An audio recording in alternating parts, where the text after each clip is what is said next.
Harbor Band is going to be in a parade, and I'm practicing. You hear that? There's a big ship coming into the harbor. Oh, I'll tell you, there's nothing I like better than watching the ships coming in and out of the harbor, but... I should keep practicing. See, I'm the only tuba player in the whole band. All my friends are counting on me. Foduck, he'd tell me to keep practicing. You see, he found out that if you can do something special, then it can be really special to all of your friends, too.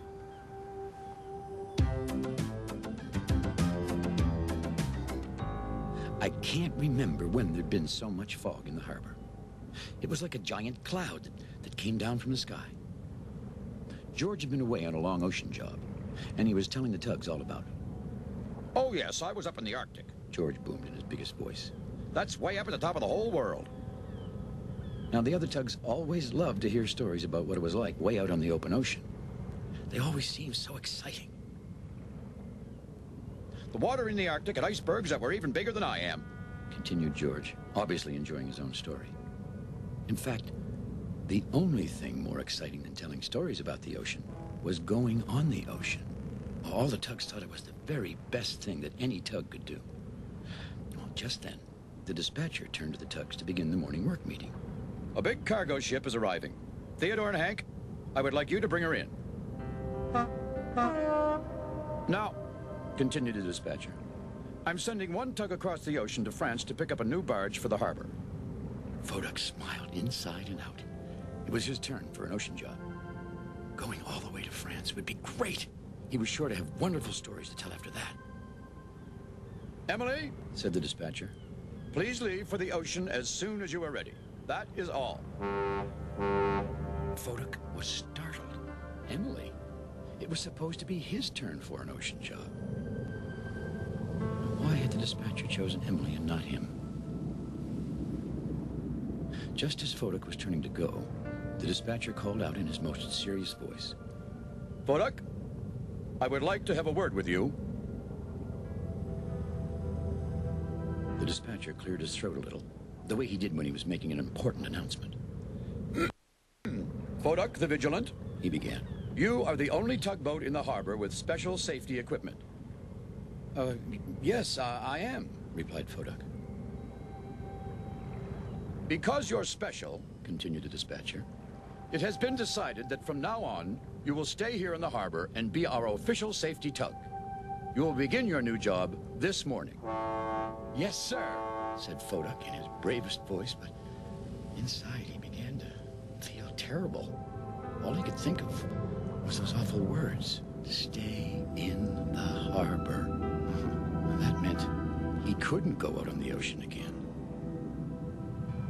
As Emily left the harbor for her long ocean voyage to France, she gave a farewell whistle. The sound of Emily's whistle saying goodbye made Foduck feel even worse.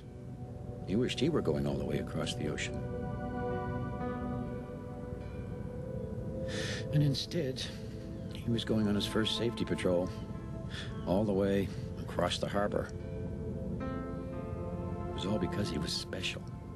Well, right now, being special didn't feel that good. Maybe staying in the harbor won't be so bad, he thought, trying to cheer himself up. Maybe there are lots of things for a harbor safety tug to do. Foduck floated along through the fog. Something could be floating in the water, he was thinking.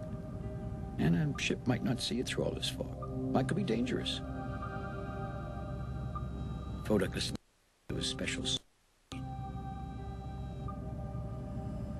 Now, the sounds from Foduck's sonar machine told him if he was close to anything in the water. You know, even when he couldn't see it with his own eyes. And right now, his sonar machine made a slow poing, poing sound that meant there was nothing close by.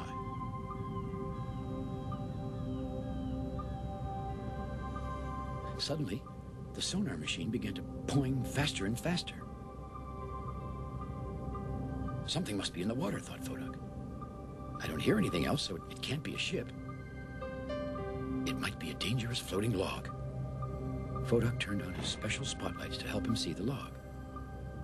But it wasn't a log. It was Northumberland's submarine, slipping silently towards his dock. Foduck, said Northumberland. We submarines like to stay out of sight. Could you please turn off that bright light? Sorry, said Foduck. I thought you were a giant log.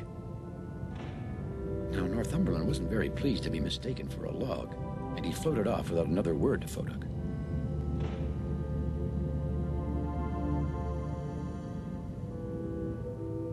Foduck continued on his safety inspection. He was feeling a little foolish about what had happened with Northumberland, and more eager than ever to do something really useful. What good is being the safety tug anyway? He called to the fog. I've been everywhere in the harbor and there's nothing for me to do. Foduck wished he could go out on the ocean. He stared sadly towards Rocky Point, where the harbor ended and the ocean began. Maybe I should check there, he thought. See, Rocky Point is a sharp piece of land that sticks out at the entrance of the harbor. It has a lot of dangerous rocks around it, and sometimes ships who don't know the harbor very well can come dangerously close to it. Now, there's probably nothing for me to do there either, he thought to himself.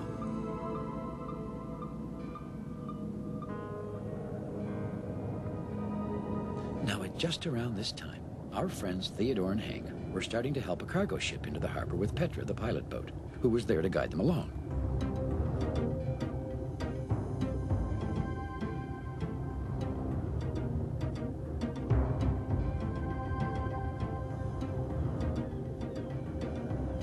Well, the tugs hadn't gotten too far before they realized Petra had disappeared in the thick fog.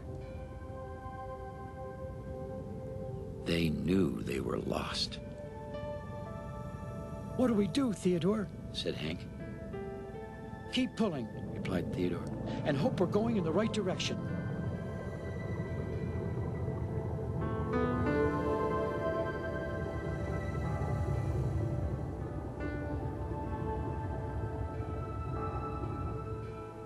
A Rocky Point has a light on it to warn ships away from its dangerous rocky shore.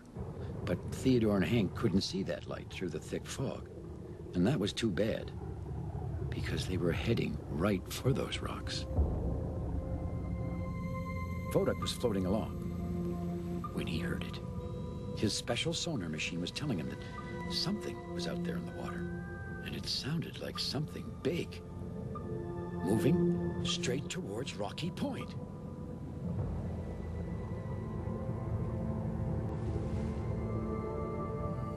Foduck knew what he had to do. That sound almost froze Theodore's heart. There was only one sound like it in the whole harbor. Foduck's special emergency whistle. You see, all the ships and boats in the big harbor are trained when they hear Foduck's emergency whistle to stop whatever they're doing and whistle back immediately. Now that says, I'm over here and I hear you. And that is what Theodore and Hank did. They whistled as loud as they could and stopped moving the cargo ship. The tugboats turned to see Foduck hurrying towards them, shining his special spotlights, and then they saw that they'd almost run right into Rocky Point with the cargo ship. Foduck, Shouted Hank. you saved us. I did, said Foduck. But we still have to get this ship to her dock, Said Theodore. and it's so hard to see. How are we ever going to find our way through the harbor? Yes, what'll we do? Called the ship. Foduck shouted. I have it. Have what, Foduck? Asked Theodore. Here, he continued, and he explained his plan to the tugs. Well, I have to say, it was a wonderful plan.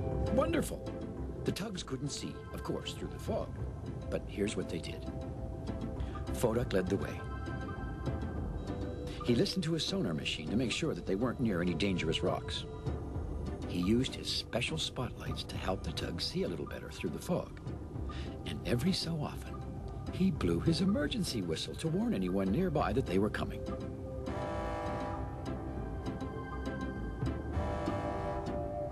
As soon as they heard Foduck's whistle, everyone in the harbor answered back in their own special way, I'm over here, and I hear you. and that way, the tugboats knew exactly where they were. That's Bedford Bowie, shouted Theodore. He's always guarding the entrance to the harbor. We're getting closer.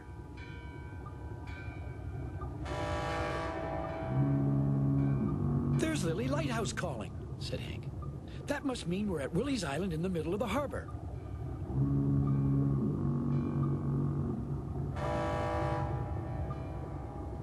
Next, they heard a soft toot, and they all knew who that was. Fillmore, said Theodore. And Philip, shouted Hank. We're almost at the cargo docks. Keep, said Fillmore. Going, concluded Philip. Almost home, Tugboats, called Benjamin. Almost home. Using his special equipment, Foduck led the way, straight as an arrow through that foggy harbor. We're doing it, shouted Hank. We're doing it. Good work. Soon the tugs were safely at the cargo docks with the ship.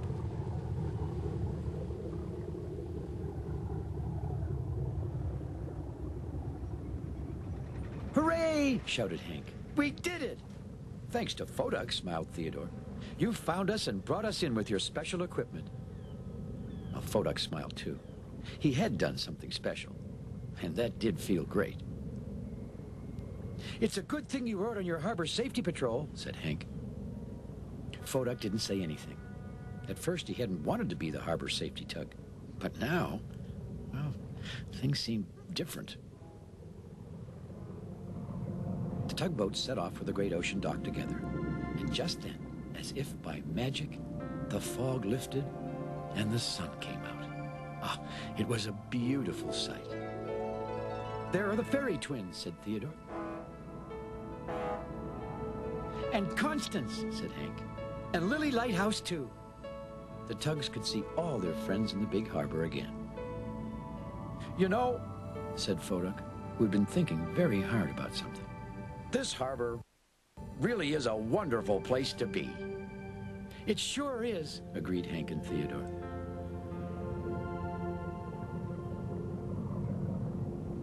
And maybe, quite possibly, Foduck said quietly, it will be a wonderful place to be the official harbor safety tug. A wonderful place indeed. You know, Foduck has been our special safety tug ever since. Oh, we're all very happy to have him with us here in the big harbor. You know something? Foduck is too. Well, I better get back to practicing my tuba. I wouldn't want to let down my friends in the big harbor band. Theodore, he's a tugboat and a friendly tugboat too. A friendly tugboat too. Oh, Theodore and Emily, Foduck, Hank and George and the harbor master too.